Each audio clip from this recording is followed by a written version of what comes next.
अस्सलाम वालेकुम। पाक टीवी 24 के साथ मैं हूँ शाहिद नवाज। मैं उम्मीद करता हूँ कि आप सब लोग बखैर वाफियत होंगे। नाजरीन, तहरीक इंसाफ के मुमकिना एहतजाज को रोकने के लिए राना सनाउल्लाह ने दिन रात एक एक करके इलेक्शन कमीशन का इलाका कंटेनर्स लगवा कर बंद किया। पूरा रेड जोन सील कर दिया। पुलिस और आंसू गैस के शेल्स का इंतज़ाम किया। रेंजर्स FC के दस्ते तैनात किए, लेकिन ऐन मौके पर इमरान खान साहब ने जगह ही तब्दील कर दी। इसे कहते हैं सज्जी दिखाकर खबी मारना। नाज़रीन, अभी थोड़ी देर कबल इमरान खान साहब की तरफ से पैगाम सामने आया है। अपने पैगाम में लिखते हैं कि पूरी रियासती मशीनरी और इलेक्शन कमीशन की शरंगेजियों के बावजूद पंजाब के ज़िमनी इंतखाबात में नून लीग को शिकस्त थी। शिकस्त के बाद चीफ इलेक्शन कमिश्नर और इलेक्शन कमीशन ऑफ पाकिस्तान ने इम्पोर्टेड हुकूमत के साथ मिलकर तहरीक इंसाफ के खिलाफ टेक्निकल नॉकआउट की साजिश रचाई है।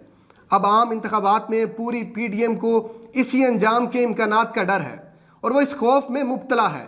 मेरी अपने तमाम लोगों को हिदायत है कि वो आज शाम 6 बजे चीफ इलेक्शन कमिश्नर और इलेक्शन कमीशन ऑफ पाकिस्तान के खिलाफ पुरअमन एहतजाज के लिए F9 पार्क में जमा हूँ। मैं इसी इज्तिमा में शाम 7 से 7:30 बजे के दरमियान मुखातब हूँगा। वीडियो लाइक करना मत भूलिएगा। सब्सक्राइब बटन पर क्लिक करें और बेल के निशान पर भी क्लिक करें ताकि हर वीडियो आपको मिल सके। अपना ख्याल रखिएगा। अल्लाह हाफ़िज़।